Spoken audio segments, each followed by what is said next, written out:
आज बिहार के यशस्वी मुख्यमंत्री श्री नीतीश कुमार जी ने भी राज्यसभा में अपना नामांकन किया है।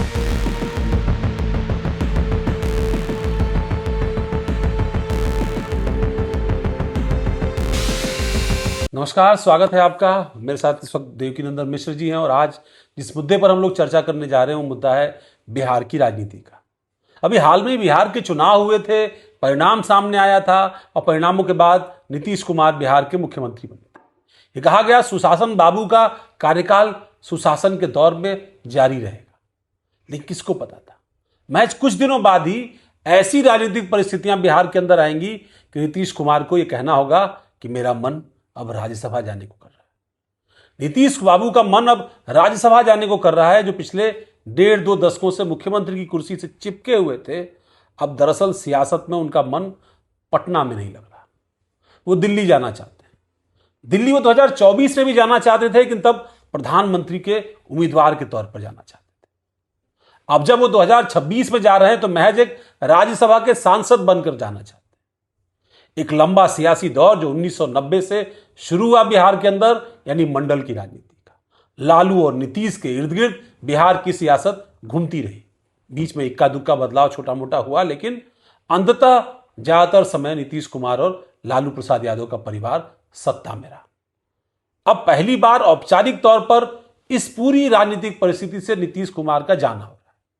3 दोस्त नीतीश कुमार, लालू प्रसाद यादव और रामविलास पासवान तो अब इस दुनिया में नहीं रहे, पर उनकी सियासत से दरअसल अब बिहार एक तरीके से अब आजाद हो रहा है। उनकी आने वाली पीढ़ियां या उनकी जो भावी पीढ़ियां जो इस वक्त वर्तमान में राजनीति में हैं, दरअसल वो अब राजनीतिक भविष्य संभालती हुई दिखाई पड़ने वाली है।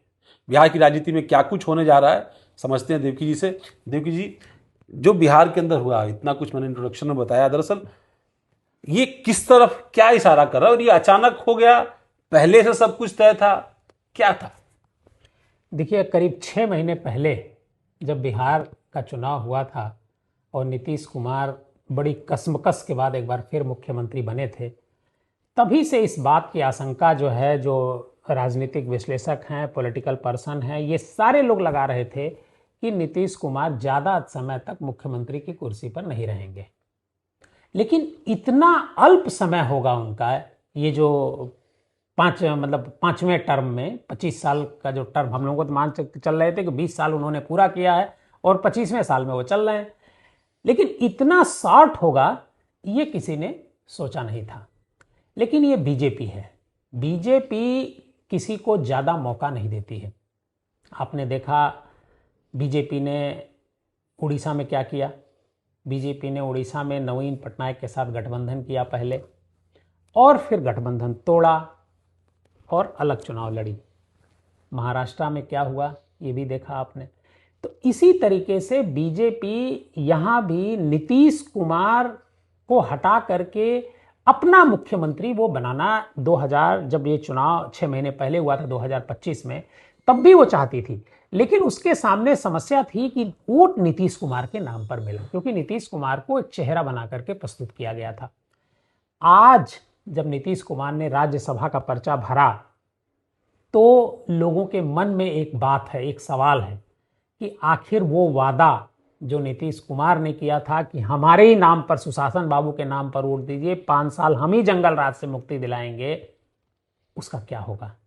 बीजेपी की भी इस बात को लेकर के थोड़ा चिंतित है। लेकिन बीजेपी के मन में एक मतलब एक तरीके से कसक थी कि हम अपना मुख्यमंत्री क्यों नहीं बना बिहार में पा रहे, अपना मुख्यमंत्री क्यों नहीं। तो वो अपना मुख्यमंत्री बीजेपी बनाने जा रही है और इसमें कहीं कोई दो राय नहीं है। आज पर्चा भरा जा रहा है। वैसे बहुत सारे लोग इस बात को भी कह रहे हैं कि भाई राज्यसभा का पर्चा उन्होंने भर दिया, इस्तीफा तो नहीं दिया, लंबे समय तक चल सकते हैं। लेकिन नहीं, राज्यसभा की जिस दिन नोटिफिकेशन आएगा उसके 1 सप्ताह के भीतर नीतीश कुमार को कुर्सी खाली करनी पड़ेगी, और खाली करेंगे ही, और बीजेपी अपना मुख्यमंत्री वहां पर चुनेगी।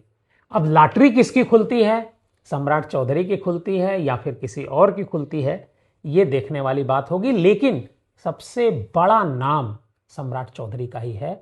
उन्हीं की लॉटरी बिहार में खुल सकती है। क्यों? क्योंकि वो मौर्य हैं, कुशवाहा हैं, बैकवर्ड क्लास के हैं और बीजेपी की नज़र सिर्फ और सिर्फ बैकवर्ड क्लास पर है। पर एक चीज जो बार बार कही जाती थी, और नीतीश कुमार का जब सिलेक्शन हुई, आपको याद होगा जब अभी 2025 के चुनाव के परिणाम सामने आए, तब भी बड़ा कुछ दिनों तक गहमा गहमी बनी रही कि नीतीश नहीं बनेंगे, बीजेपी अपना बनाएगी या कुछ इस तरीके से बदलाव होगा क्या नहीं होगा, और अंततः नीतीश कुमार पर ही हुआ। ये भी कहा गया कि नीतीश कुमार को सब जानते हैं। फिर उनकी इमेज जो पलटू राम कहा गया उनको। एक तरफ वो सुशासन बाबू के नाम से जाने जाते रहे और दूसरी तरफ वो पलटू राम भी हो गए। तेजस्वी यादव और बाकी लोग उनको पलटू चाचा भी कहते रहे। पर इस बार जो पलटी मारी है वो बीजेपी ने मारी। पलटू चाचा जिनको कहा जाता था पॉलिटिक्स में, या सुशासन बाबू, उनके साथ इस बार पलटमार दांव हो गया और वो दांव कर दिया बीजेपी ने। और ऐसे कर दिया कि वो टसमस भी नहीं हो पा रहे। मतलब उनके सपोर्टर्स बाहर कर रहे हैं कि गलत हो रहा है, ये नहीं होना चाहिए। उनके जो सांसद और उनके करीबी लोग हैं, उनके मुंह से ना निगला जा रहा है ना उगला जा रहा है ये फैसला, क्योंकि उनको मालूम है कि जहां नीतीश कुमार सत्ता से बाहर हुए, यानी मुख्यमंत्री की कुर्सी से हटे, जो जेडीयू का पूरा तिलिस्म है, सियासी तिलिस्म, वो दरअसल भस्म हो जाएगा। ये बहुत अच्छी बात आपने कही कि ये जो नीतीश कुमार के राज्यसभा जाने के साथ ही एक तरीके से जेडीयू का पूरा तिलिस्म, जेडीयू पार्टी, जेडीयू का जो औरा, सुशासन बाबू का औरा, गुंडा राज के खिलाफ, जंगल राज के खिलाफ जो एक तस्वीर बनाई गई थी, ये सब कुछ एक साथ ध्वस्त हो जाएगा। बीजेपी ये कह सकती है कि जंगल राज को हम खत्म करेंगे ना। जंगल राज को खत्म करने का किसके सहारे खत्म करेंगे? वो सम्राट चौधरी के खिलाफ। सम्राट चौधरी खुद अपराधी, आपराधिक मुकदमे उनके खिलाफ दर्ज रहे। वही भाई, उनको गृहमंत्री बनाया गया ना। आप देखिए, बीजेपी इन सब चीजों को नहीं मानती है। बाकी पार्टियों पर वो आरोप लगाती है, लेकिन बीजेपी इन सब चीजों को नहीं मानती है कि हमारे आदमी के ऊपर आपराधिक मुकदमे हैं या नहीं है। कुछ नहीं होगा। आप देखिएगा, सम्राट चौधरी ही मुख्यमंत्री बनेंगे। पर एक बात बताइए, लोग ये कह रहे हैं कि नीतीश कुमार को लेकर के बाकायदा ऑपरेशन लोटस हुआ एक तरीके से बिहार के अंदर, और ऑपरेशन लोटस का मतलब कि कमल को कैसे स्थापित करना है मुख्यमंत्री की कुर्सी पर। दरअसल जो पिछले 2025 के परिणाम आने से लेकर के आज की तारीख तक इसको लेकर के होमवर्क चल रहा था, और बीजेपी ने दरअसल जेडीयू के अंदर जो महत्वपूर्ण नेता थे उन पर अपना कंट्रोल स्थापित कर लिया था। और वो ऐसा कंट्रोल स्थापित हुआ कि नीतीश कुमार या उनके जो करीबी लोग थे, जैसे आरसीपी सिंह उनके एक समय बहुत करीबी थे, बीजेपी ने उन पर कंट्रोल किया और नीतीश कुमार से उनकी दूरी हो गई। प्रशांत किशोर, उनसे उनकी दूरी हो गई। मनीष वर्मा प्रभावी वहां थे, लेकिन धीरे धीरे वो निष्प्रभावी हो गए अपेक्षाकृत दूसरे लोगों की तुलना में, जो पार्टी के अंदर खासतौर पर बीजेपी के साथ समन्वय का काम कर रहे हैं, ललन सिंह या संजय झा। दरअसल बीजेपी क्या किसी की भी नीति है कि जब किसी के घर में घुसना होता है तो उसके एक आध लोगों को अपने फेवर में लेना होता है। तो पहले आरसीपी सिंह को लिया, ललन झा को लिया, संजय झा को लिया, ललन सिंह को लिया। इन तीन के सहारे बीजेपी ने जेडीयू में अपनी घुसपैठ बनाई, और बीजेपी ने जेडीयू में घुसपैठ बना करके नीतीश कुमार पर दबाव बनाया। देखिए, नीतीश कुमार इतनी आसानी से ये कुर्सी नहीं छोड़ रहे होंगे, मुझे ऐसा लगता है। भले उनके पास कुछ नहीं है, उनका दिमाग काम नहीं कर रहा है। कुछ लोग विधानसभा चुनाव में कह रहे थे कि वो मतलब असंयमित व्यवहार कर रहे हैं, लेकिन नीतीश कुमार बहुत ही चालाक और श्रूड पॉलिटिशियन है।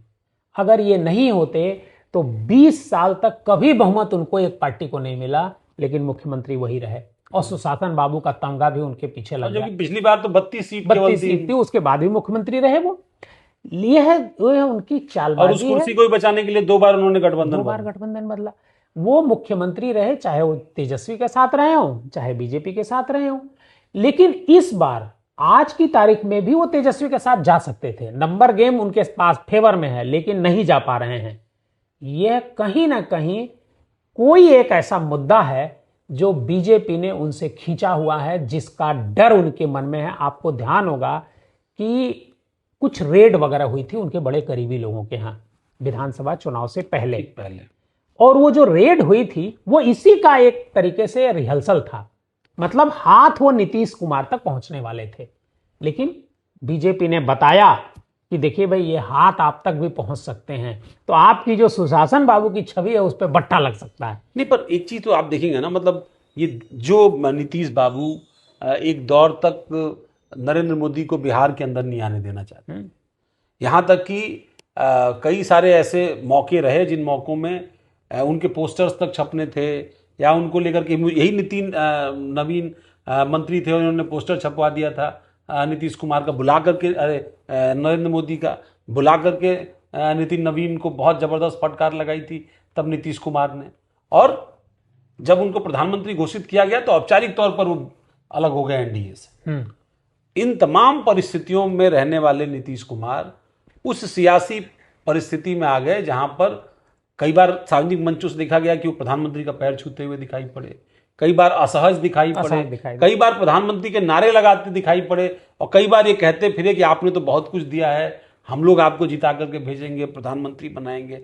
मतलब जो व्यक्ति एक समय देश का प्रधानमंत्री बनने का दावेदार था, अभी महज 2 साल पहले। देखिए यही इसी बात को मैं कह रहा हूं कि कहीं ना कहीं कोई एक कमजोर कड़ी बीजेपी ने, चूंकि बीजेपी सत्ता में है, केंद्र में सत्ता में है, जो केंद्र में सत्ता में होता है उसके पास पावर होता है, उसके पास एजेंसियां हैं, कोई ना कोई कमजोर कड़ी बीजेपी ने नीतीश कुमार की पकड़ रखी है, और उसी कड़ी से नीतीश कुमार को मुख्यमंत्री की कुर्सी से उतार करके अपना वो बैठाने जा रही है। देखिए इसमें ये फैसला तो 25 के परिणाम आने के बाद भी किया सकता था। कोशिश की थी बीजेपी ने उस समय भी कोशिश की थी कि आज से 6 महीने पहले भी कोशिश बीजेपी ने किया था कि बीजेपी का मुख्यमंत्री बने, लेकिन उस समय नीतीश कुमार इसके लिए तैयार नहीं हुए थे।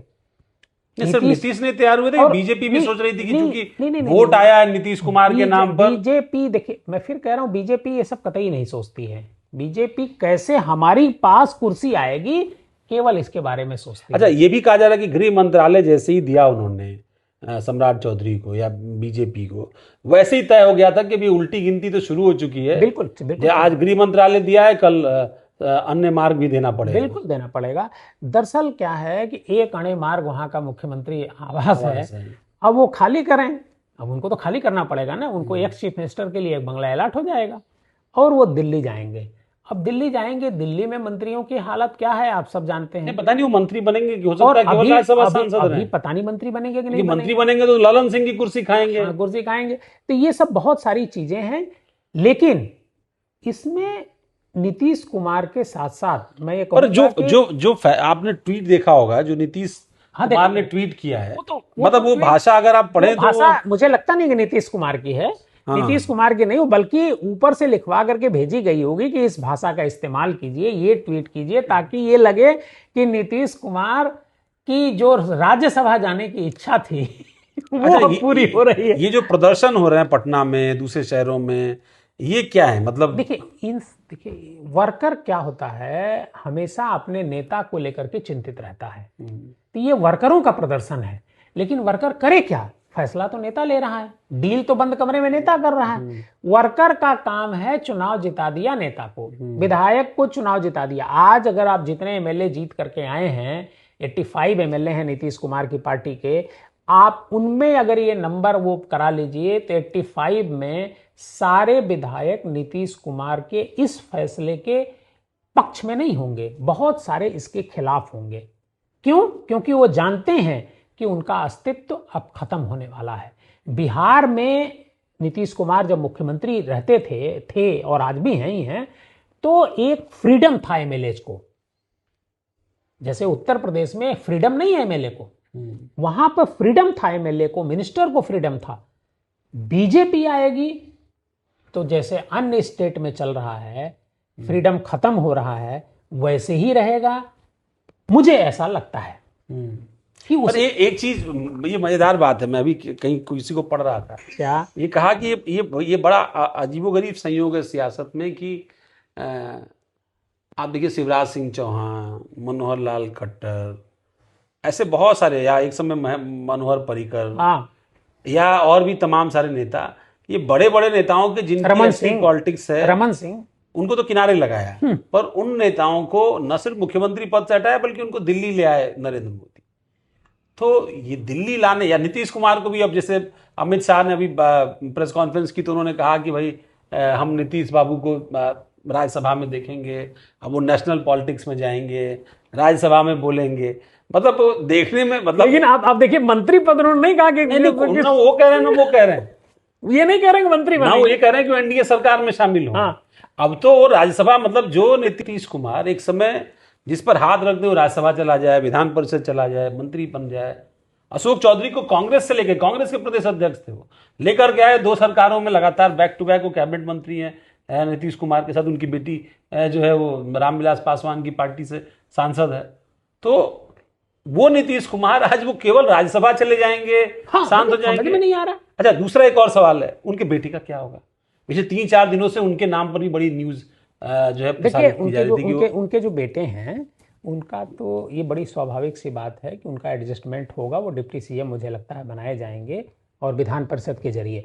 लेकिन नहीं, पर मुझे फिर कोई कह रहा है कि उनके बेटे ने अपने पिता को कहा कि पापा मुझे पॉलिटिक्स में इंटर नहीं, वो नीतीश कुमार ये चाहते हैं ऐसा हो, लेकिन ये बात बिल्कुल ठीक है कि उनका बेटा ये नहीं चाहता है कि क्योंकि वो पॉलिटिक्स लायक है ही नहीं। और नहीं, और आप जैसे लालू यादव के 2 बेटे तेजस्वी यादव और तेज प्रताप, तो तेज प्रताप तेजस्वी यादव के मुकाबले पॉलिटिक्स मिसफिट हैं, कम समझ रखते हैं पॉलिटिक्स में, साम दाम दंड भेद। अब सुन ले तो नाराज होंगे बेचारे।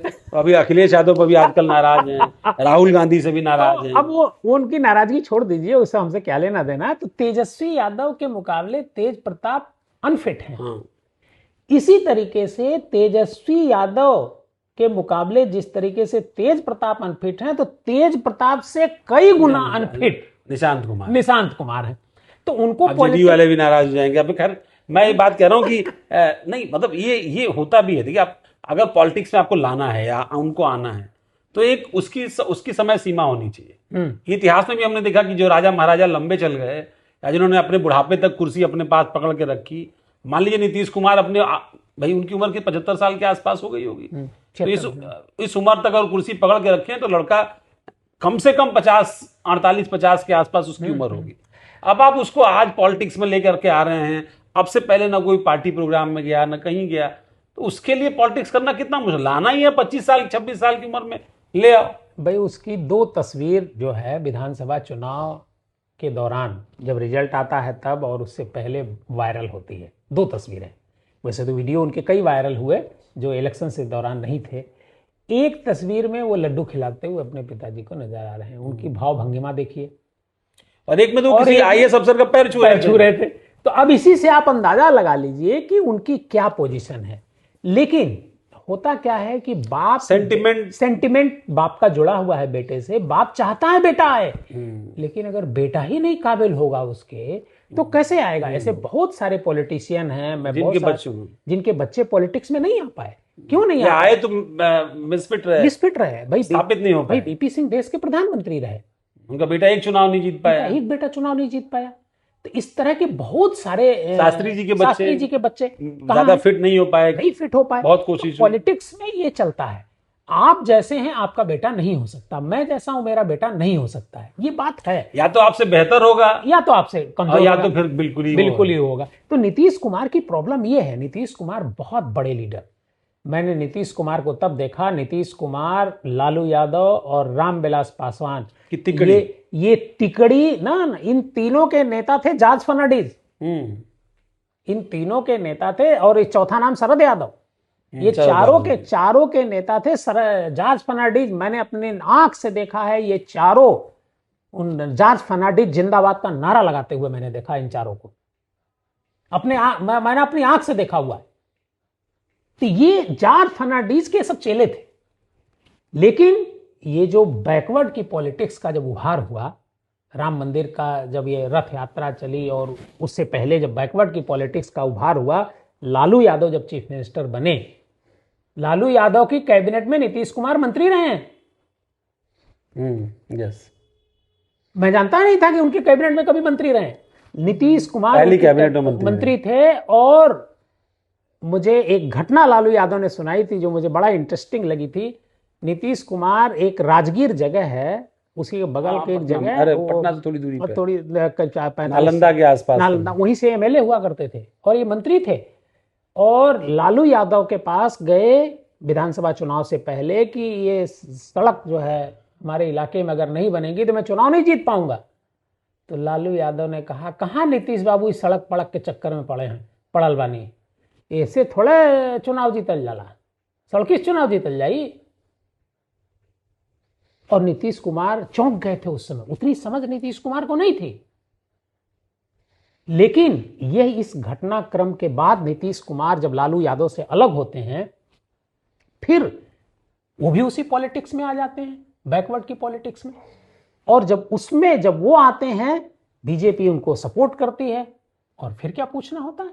पहली बार तो कुर्सी पर आप बैठते बैठते रह गए, और मतलब बैठे और बहुमत सिद्ध नहीं कर पाए। लेकिन फिर पब्लिक ने ये लगा, सेंटिमेंट आ गया कि ये व्यक्ति बैठ सकता है, तो पब्लिक ने उनको मौका दिया, बीजेपी ने साथ दिया।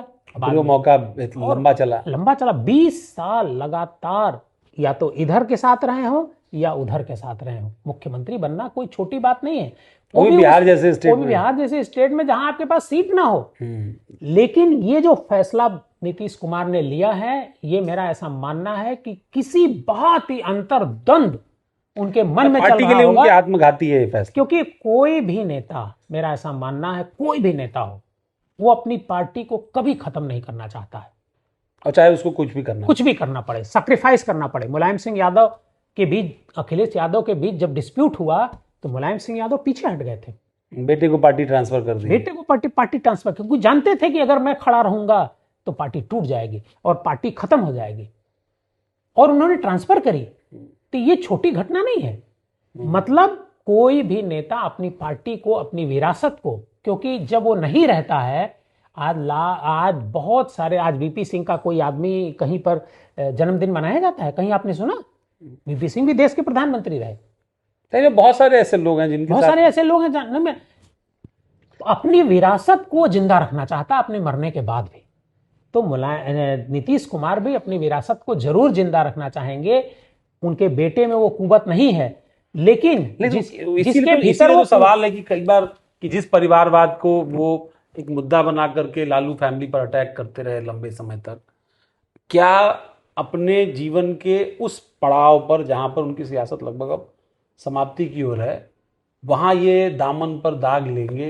देखिए, ये मैं इसे दामन पर दाग नहीं कहूंगा। सवाल है कि दूसरों को तो ऐसे ही दाग ना। दरअसल कोई राज्यसभा से तो गया नहीं तेजस्वी यादव या तेज प्रताप यादव। दरअसल क्या है कि हमारे यहाँ एक परंपरा है, हम कहते हैं कि जब हमारा अंगूर खट्टा है, हमारा लड़का उस लायक ही नहीं है, तो हम उसे पॉलिटिक्स में लाए कैसे? क्या लालू यादव, तेज प्रताप यादव को पॉलिटिक्स में नंबर 1 पे ला सकते थे? छोटे बेटे को आगे करना पड़ा उनको, उनकी मजबूरी थी। इसी तरीके से नीतीश कुमार अपने बेटे को पॉलिटिक्स में नहीं ला पाए, क्योंकि उनका बेटा उसके काबिल नहीं था। नहीं तो ये लाए होते, ऐसा नहीं नीतीश कुमार नहीं लाया, क्योंकि तो खुद आ गया होता भाई, खुद ही आ गया होता। बच्चे तो खुद ही वो चाहता कि भाई हम खुद ही आ जाएं। लेकिन इसके व्हाट नेक्स्ट, इसके बाद क्या होने जा रहा है? इसके नेक्स्ट यही है कि जो आपने कहा इंट्रो में कि क्या जेडीयू खात्मे की तरफ बढ़ रही है, तो अगर उनका बेटा खड़ा नहीं हुआ सही से, जिसकी संभावना 0 है, तो जेडीयू खात्मे की तरफ बढ़ रही है। खड़ा भी होगा तो क्या जेडीयू बच जाएगी? नहीं बचेगी, क्योंकि उसके अंदर वो पॉलिटिक्स, क्योंकि उसके अंदर नीतीश कुमार नहीं है। नीतीश कुमार का 1% भी नहीं है किसी के अंदर, मतलब नीतीश कुमार ही जेडीयू में नहीं है, तो वो चीज उसको पकड़ के रखने वाली। और जब राज्यसभा चले जाएंगे नीतीश कुमार, तो बिहार की जनता नीतीश कुमार को भूल जाएगी, जैसे लालू को भूल गई।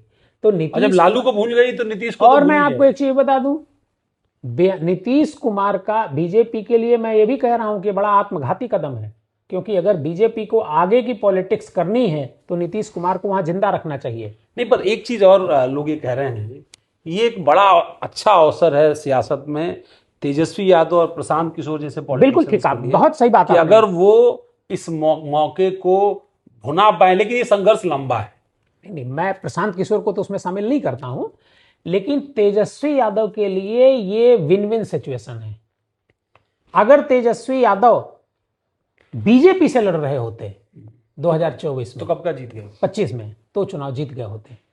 चूंकि वो नीतीश कुमार से लड़ रहे थे, इस वजह से उनको इस बार भी हार का सामना, ये 10,000 रुपए बचा नहीं पाता, नीतीश नहीं होते तो नहीं होता। नीतीश नहीं होते तो ये बचा नहीं पाता। तो ये उनके लिए तो बहुत अच्छा है। आज की तारीख में आरजेडी खुश हो रही होगी क्योंकि तेजस्वी यादव के सामने बड़ी लंबी पॉलिटिक्स है। अच्छा, इसीलिए ये भी हो रहा था पहले कि तेजस्वी यादव राज्यसभा जाएंगे, पर वो मुझे लगता है वो फैसला केवल एक लिटमस टेस्ट था इस बात को कहने के लिए कि मतलब जो सत्ता पक्ष है वो थोड़ा अपने कील काटे दुरुस्त करे, क्योंकि अगर तेजस्वी जाएंगे तो हो सकता है हमारा वो एक आध वोट इधर से खिसके, कभी वो परिस्थिति बन सकती है। वो देखिए क्या है, तेजस्वी के लिए बहुत अच्छी एक सिचुएशन है और आगे बीजेपी उनके सामने नहीं लड़ पाएगी। और बीजेपी के लीडरशिप के अंदर भी बहुत अंदरद्वंद है बिहार के अंदर। बहुत अंदरद्वंद है। और दूसरी चीज क्या है कि बीजेपी बिहार की पॉलिटिक्स वन मैन शो के हिसाब से चलती है और there is no one man in BJP. कोई बीजेपी में नेता नहीं है। बीजेपी में जितने नेता हैं वो सब जेडीयू मोदी या नीतीश कुमार से आए हैं। मोदी और अमित शाह की बदौलत चुनाव जीतते हैं। हम तो सम्राट चौधरी भी बाहर से ही आए। हाँ, सम्राट चौधरी और भी बहुत सारे नाम है, संजीव चौरसिया का नाम चल रहा है, ऋतुराज का नाम चल रहा है, संजय मयूख का नाम, मतलब जाने कितने नाम लोगों को। तो जब तक अच्छा, बीजेपी में तो लोग कह भी रहे हैं भाई जब नितिन नवीन राष्ट्रीय अध्यक्ष बन गए तो कोई कुछ भी हो सकता है।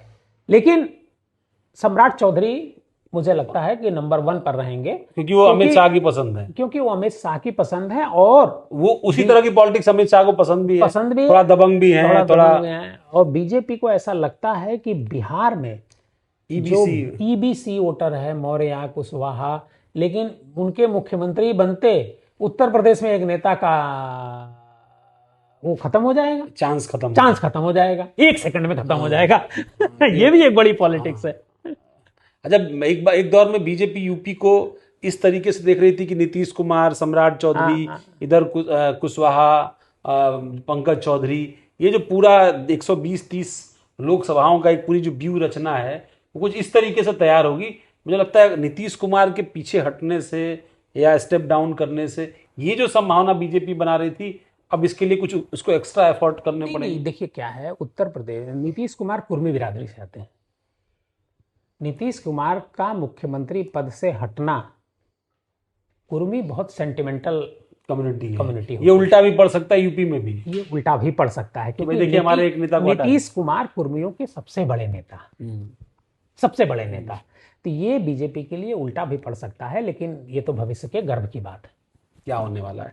तो ये देवकी जी जिनके साथ हमने चर्चा की आज बिहार की राजनीति के मुद्दे पर, बिहार की राजनीति से आने वाले और भी जो अपडेट्स हैं उन पर भी चर्चा करेंगे, साथ साथ उन मुद्दों को भी समझने की कोशिश करेंगे आने वाले डिस्कशंस में कि आखिर क्या कुछ होने जा रहा है बीजेपी के अंदर, कौन होने जा रहा है बीजेपी का मुख्यमंत्री चेहरा, कौन बीजेपी की पार्टी की कमान संभालेगा औपचारिक तौर पर, मंत्रिमंडल कैसा होगा, तमाम विषयों पर चर्चा करेंगे। जरा कुछ घंटे और इंतजार करते हैं, फाइनल रिजल्ट आ जाए राज्यसभा के चुनाव के, और उसके बाद फिर हम इस पर भी विस्तार से चर्चा करेंगे। बहुत बहुत धन्यवाद। नमस्कार।